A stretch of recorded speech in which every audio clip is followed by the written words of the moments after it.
Welcome to the Nerdist Podcast number 666. Finally.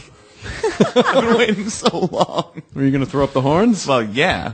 I'm perpetually throwing up the horns in my soul. This episode is devilishly brought to you by Birchbox Man. Yeah.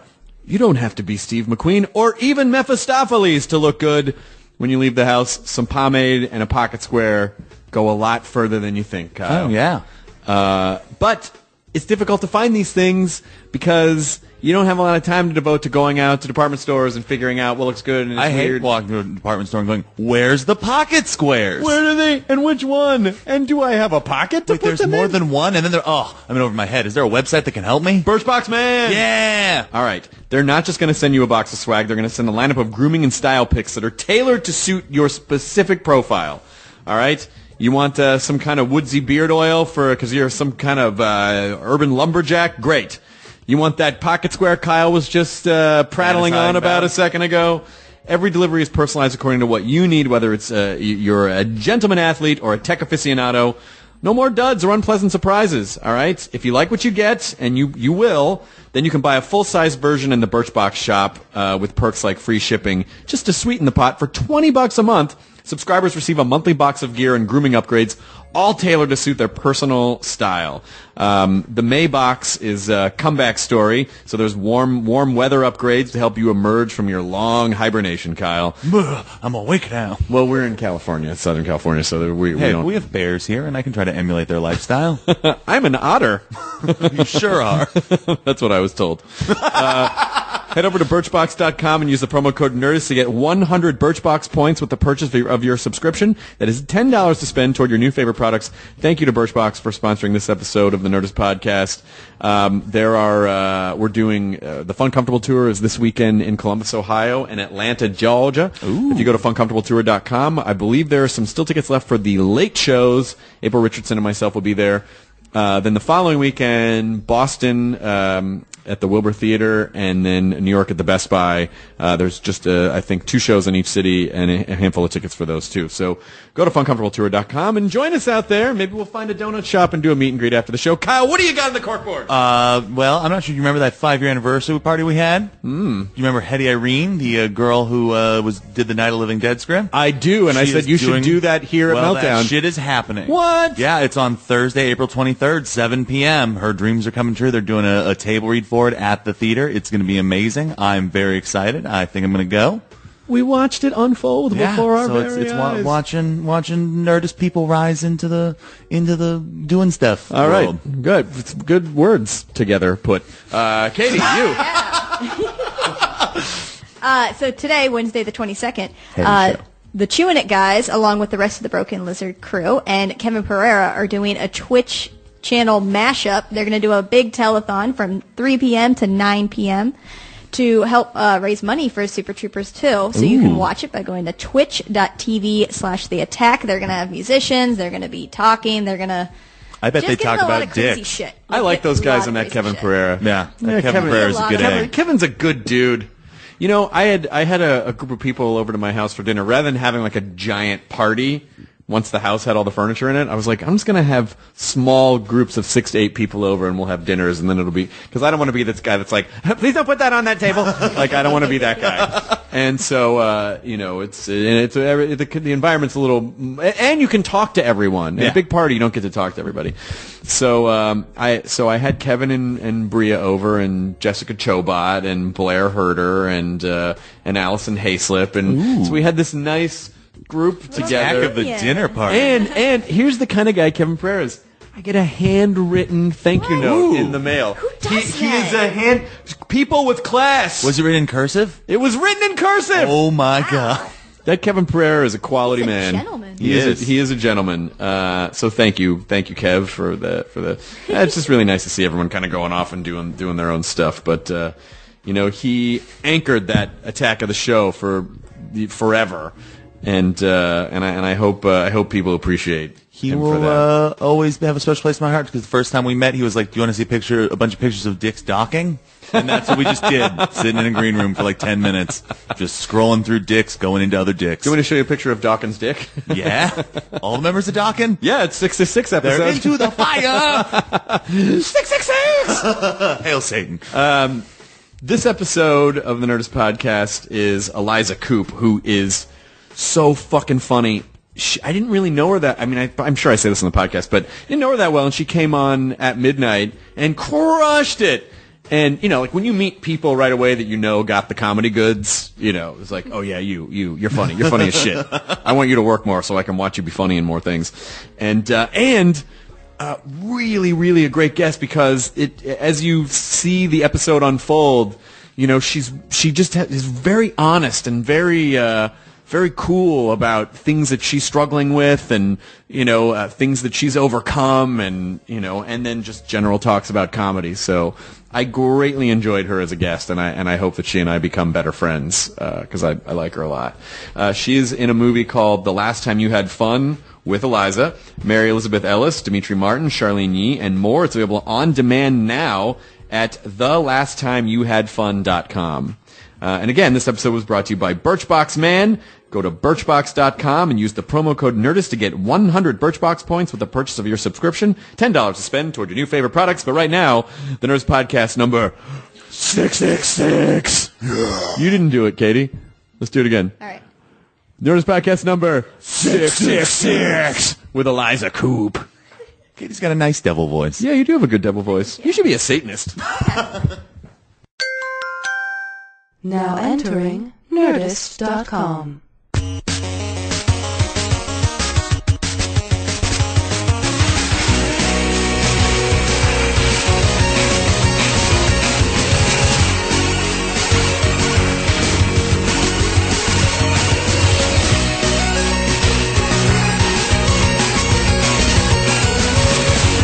Katie, you're an experienced professional.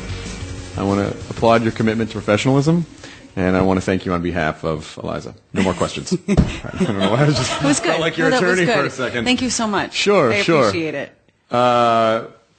Ms. Coupe will not be responding to the allegations that are in the media right now.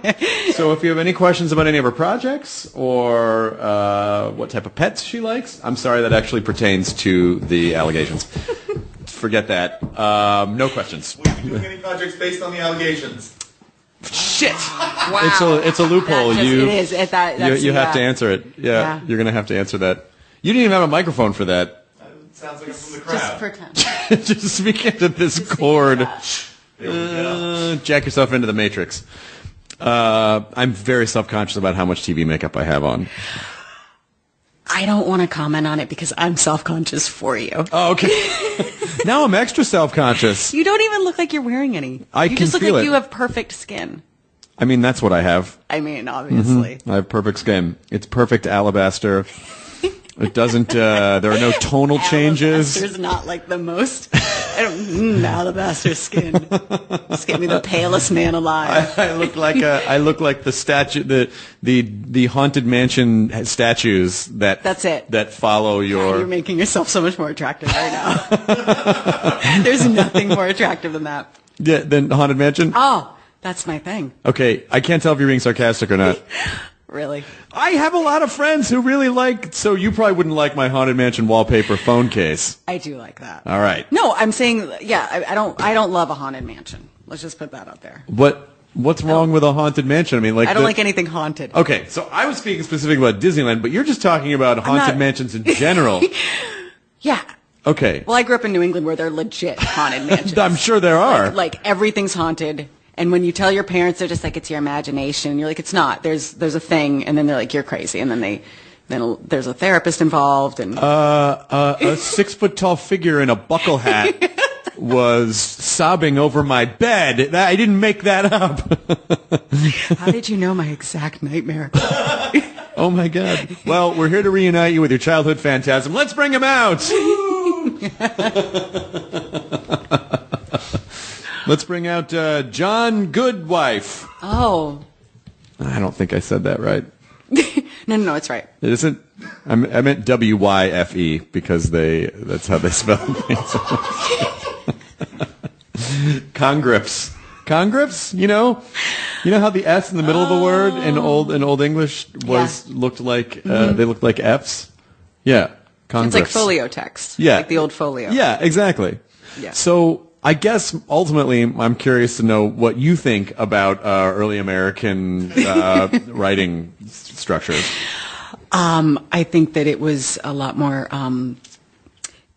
It was more beautiful. Yeah. Yeah, I mean, you can get a lot of different fonts though now, like Helvetica New or whatever it's called. Helvetica New is a great font. Times New Roman. Times New Roman is good. I love a Greek. I like an Arial Black. I mean, I'm sorry, Arial African American. What a stupid joke. Why would I even say that? I'm sorry. Kyle's no, but the worst is that I'm laughing so hard at it. That's the worst. Kyle's shaking his head. Kyle looks like a kid who does not want to take his nightly bath. Son, you're going to have to get in the tub. I just heard nightly meth, by the way. That's what my ears just heard. Was your mom and I like you up all night. You're going to have to take your nightly meth. Come on, kiddo. It's crunchy. We make him eat it. No, that's good. Good. That's good. You were on at midnight maybe 6 months ago? Yeah. Does that seem reasonable? Yeah. And you were so funny. That's sweet. And so I immediately, and I mean, I of course was familiar with you before, but I didn't really know that much about you, and you were really so funny, and so I immediately was like, you have to come on the podcast. I know.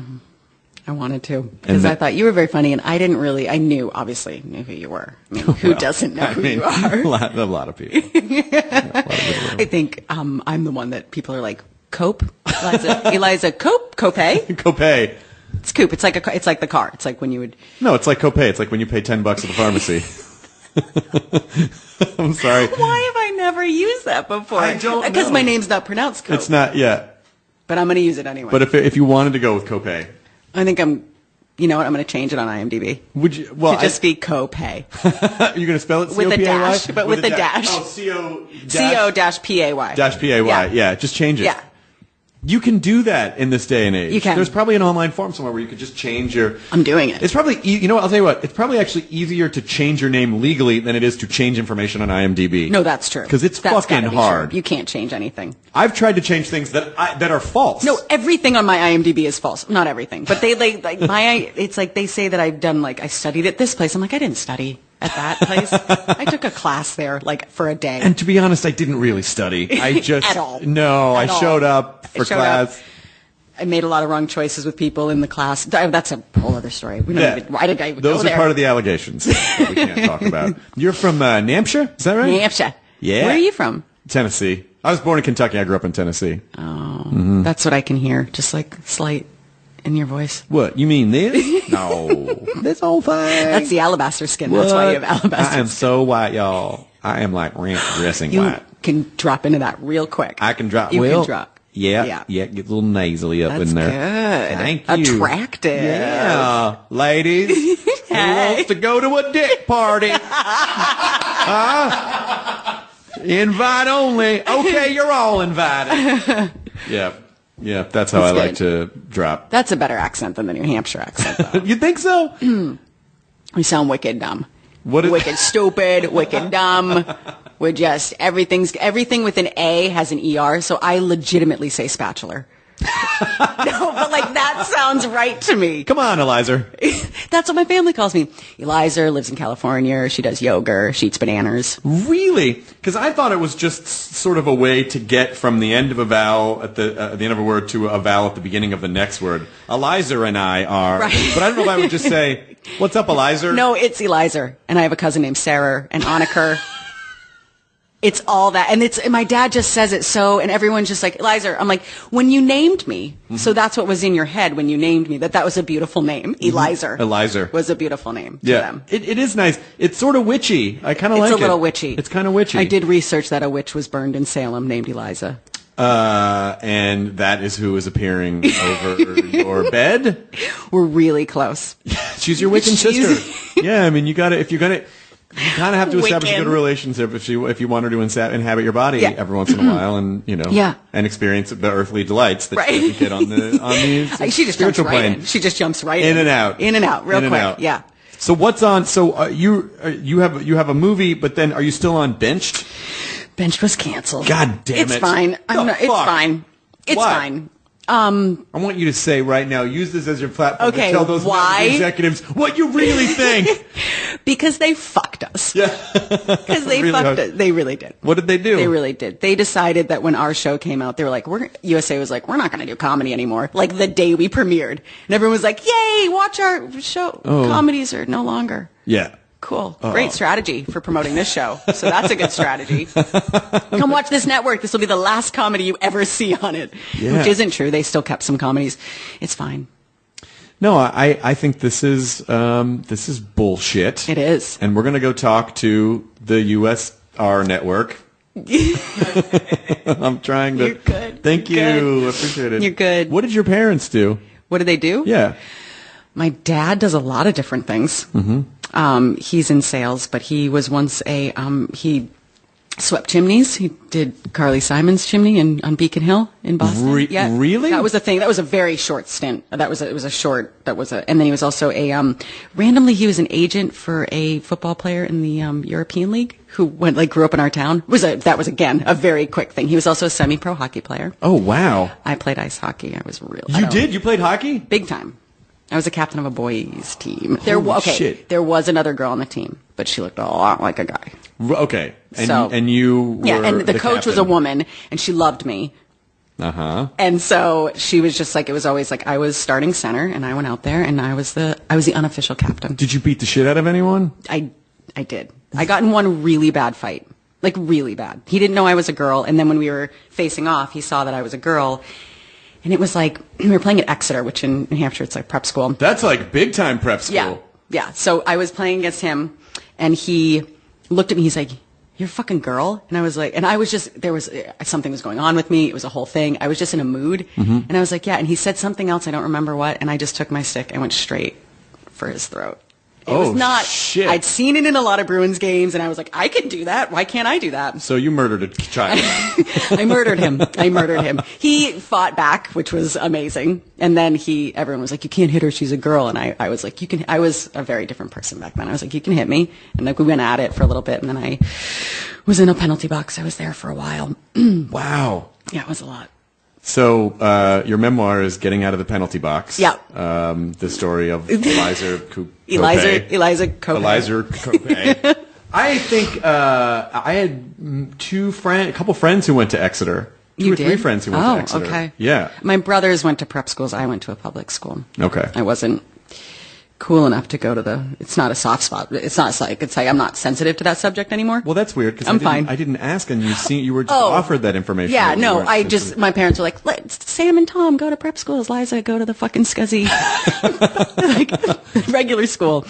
No, it was good theater at the public school. Oh, okay. So that's why I went there. And that was the real focus of the. That was the real focus. Because I was hockey. I played a little tennis. Yeah. I loved tennis. I like sports where you can hit. And then I tried to play field hockey, and they were like, you can't use the other side of your stick. And I was like, that's bullshit. I'm out. And then in tennis, when you took your racket to the other person's throat, you were like, okay, you cannot do this in tennis. And I was like, I just put me in the penalty box, and there isn't one in tennis. It's called prison. The penalty box is called prison on a tennis court. I'm sweating, and I just felt it drip down. Why? I don't know. Just my left armpit. It's fine. Just So the right left one's thing. okay. The right one is fine. All right, good. Good. And your sweater's kind of drapey, so It's real drapey, so I can feel it's a lot. There is a heater on in here, but it's usually very cold in this studio. I know, I was cold before. I even brought a down vest in case it got real chilly. Oh, you really did? It's New Hampshire, you always are just prepared. Sure. You never know what's going to happen. So a down vest really does keep most of you warm, even though it's just covering your torso? It does. Your torso's fine. Your arms are frostbite. Right. Arms are frostbite, and I'm wearing shorts, so it's just it. But the core. Yeah, I just performed. I just did stand up in Minneapolis and Madison, and it snowed the first day I got there, but then it melted by the afternoon, and it was in the 40s or something. And they're real smug about they'll be like 40s, yeah, shorts weather. It's like same in New Hampshire. Yeah. Everyone once it gets to be spring, all the Massachusetts people come up to ski in New Hampshire, or the massholes as we call them. yes. And they come up and they got their jeans on, their ripped jeans, they got their ski boots or their snowboards, and then they wear their fucking cut off vests that they cut the sleeves up. This is back when I was there. I don't know what this is now. They wear their jean coats, and they ripped off the sleeves, and then they're like nothing. and they're just like no hat, and they're just so cool. And then us New Hampshire people are like, we get it, it's warm, but you guys got to calm down. I would like to see like people going to work in the financial district with cut off suits, where it's just like the arms are just cut off. Yeah, I get it. Yeah, the cold doesn't bother you right. the way it bothers us. Or you're just used to it in New Hampshire. You're like, I'm not going to, like, New Hampshire, yeah, they'll do the whole thing where they're like, we're going to just wear a T-shirt today because it's, you know, it's a nice balmy 30. It's beautiful out. What made you decide, like, when you took theater in high school, were you like, I'm definitely getting out of New Hampshire? I told my parents when I was 4 I was going to be a movie star. Mm-hmm. And then I was just like, they were like, cool. And my dad, they were like weirdly, like, super supportive. And you don't want to follow the family business and represent a European football player? For like a month? For a minute? No, they were like weirdly supportive and